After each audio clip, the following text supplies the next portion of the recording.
So the next series of videos that I'm going to post are going to be about the report that I wrote. So I'm going to structure the content a little bit more, just to keep it a little bit organized. So basically what it's going to look like at a high level, each one of these three categories will have a number of videos underneath it. So it's going to be a bit of a ride. I suspect it'll probably be around 10 to 15 videos when they're all done. And we're starting here.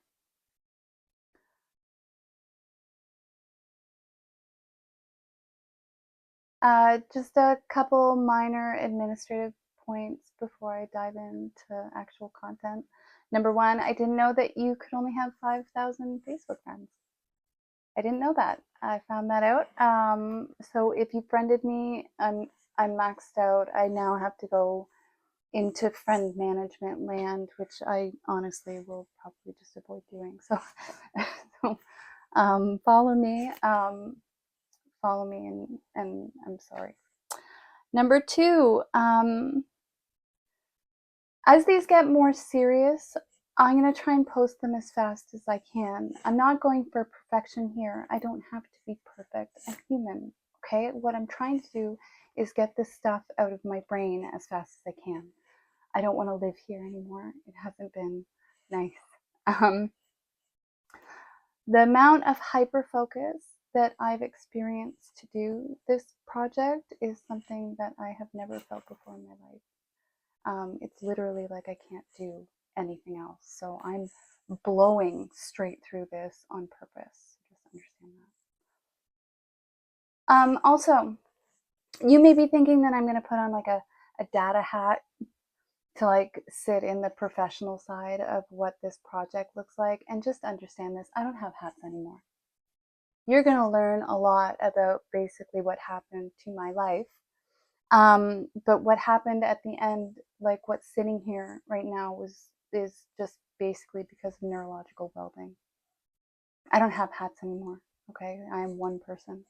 I am the data person, and I'm also adorable, and I'm also really fun, and I'm not going to maladapt my personality for anybody else's comfort.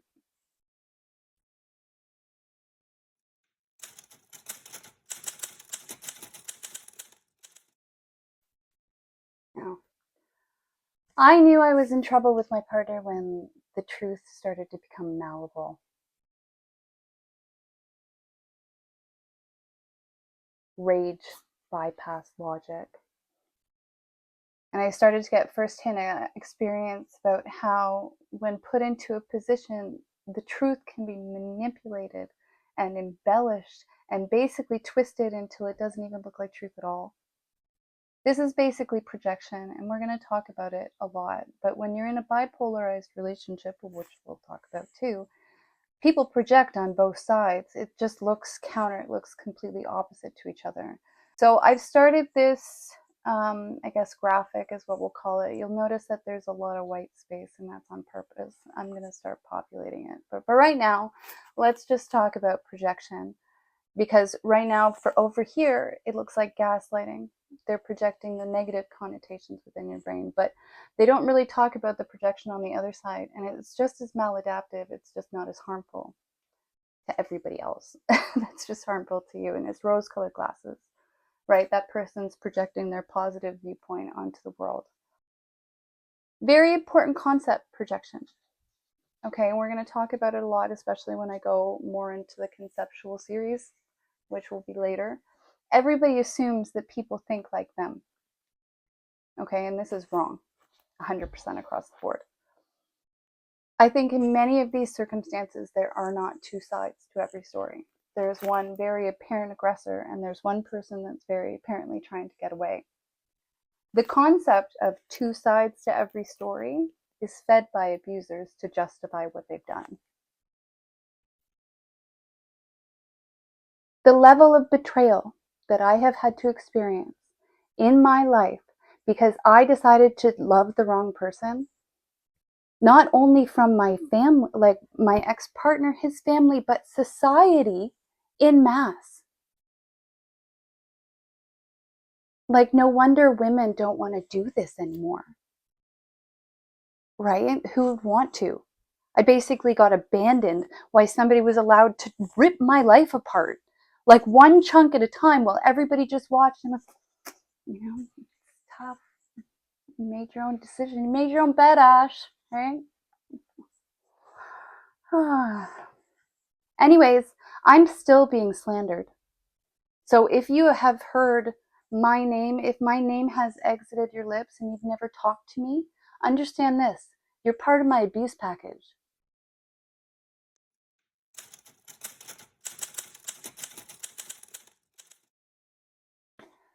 When I started tracking data within my relationship, it was not for this.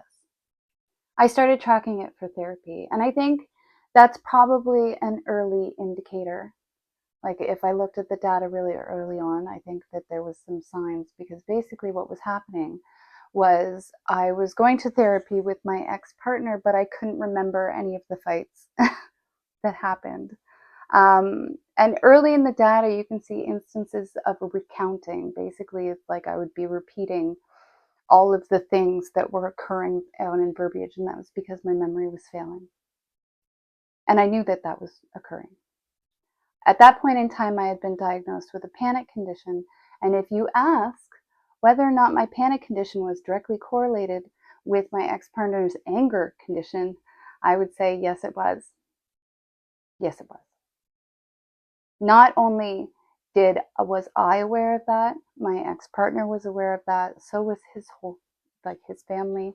My family was aware of that. Everybody around the table was aware. And it seems like, in these situations, if it gets to the real dark place, everybody seems to sit around the table and shrug their shoulders and be like, we had no idea. Bullshit. Bullshit. Yes, you did. You knew the whole time. You knew how dangerous it was getting. You knew.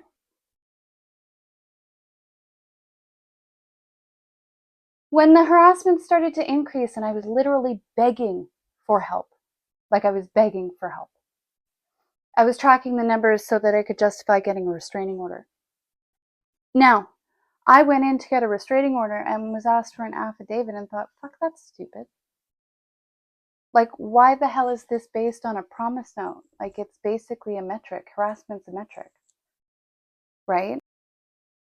Basically, a restraining order is put in place because somebody's trying to communicate with you and you don't want them to, right? So it's basically there in the bulk of communication and you're not communicating. That's ratio. And I don't even know what it is. I know that the line already exists though, right? We have a whole bunch of restraining order cases from harassment. So that line is actually already in existence. It's that nobody has calculated it yet. But the line is very powerful. Lines determine behavior. As soon as you put a line in place there, like, for example, if you say, let's say harassment is 100 words to one, or 15 emails to one, or 10 emails to one, whatever it is. Once you determine what that line is, malicious people will operate within it. They'll butt right up against it, right? If you say it's 25 emails to one, they're going to send 24 and a half. But at least now they're not sending 60. If you put a metric into the system by which you get restraining orders, all of a sudden, once that line's in place, your administration time goes down to nothing. Nothing. Like in my fantasy land, I'm thinking, like, can we put in a line and then take away the administration time at all, right? Can we say harassment's 25 emails to one, right? Something outlandish. But anybody that goes above that, they don't have to go through the court process or the judicial review process. They can just get the restraining order. Now, we'll talk about the effectiveness of restraining orders later when we go into the issues with the cop shop. But we're not there yet. The smartest move that I made in this whole thing, and I would strongly suggest if you're in a domestic situation, you do the same thing. The smartest thing that I did when it got really scary is I stopped communicating in person altogether. I would not go and talk to him in person. Everything was on paper. Everything is in writing. Now, if my plan is to work, and honestly, I don't even know if there's a possible way it can't work, but if we're going to introduce metrics into the system, the only way that that person can turn and flip the script is if they said that there was a ton of in-person communications that weren't taken into the data set. I know it's outlandish, but they'll try 100%. If you take away your in-person communications, then this becomes a fulsome view of exactly what happened. Okay, so stop communicating in person. Everything goes on paper. So that's basically what I did, is I hid. I hid and started tracking.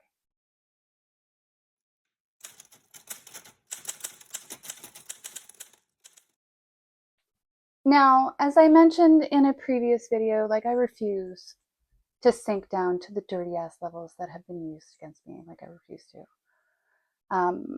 So when words started to be thrown through people, which is basically triangulation, when I cut off communication, basically you started slandering me to everybody.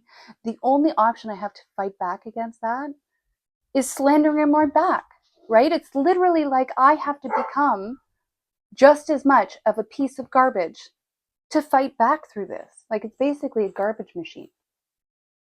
It's a garbage machine. It's making garbage. Just sat back and watched. I watched my ex start tearing my life apart and I just let it happen. I watched everybody in my life, including my family, get manipulated and actually act on his behalf, right? Basically, a big group effort to take me down. You know, and like the amount of disappointment that you feel understanding that this many people,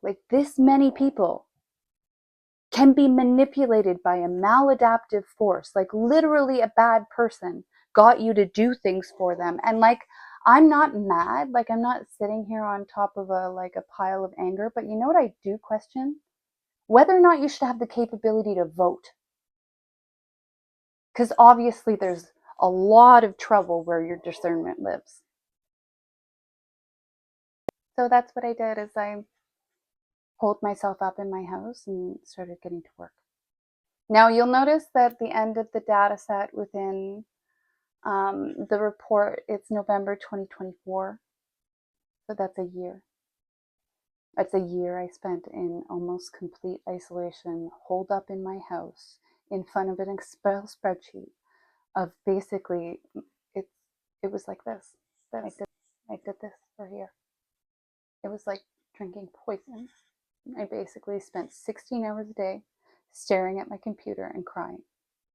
Now, I know that I couldn't, like, I need new friends, but I knew that I could go out into Gen Pop while I was working on this, because it literally is like drinking poison. It's so nice. It's so nice to be done. But there is like psychological impacts to being in isolation for a year. So I'm like, I was weird before. Now I'm like level 13 weird. Fun weird, but still weird. I talk to myself constantly. Like I have full conversations with myself and I laugh at my own jokes. You know, of all the heads to be alone with, like I actually really, really like myself. I'm also terrified of humans and I'm highly socially anxious now. um, I talk to inanimate objects, my dogs, sometimes squirrels. The first thing I prayed to was a tree.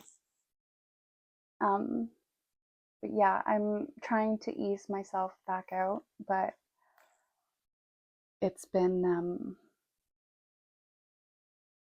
really lonely.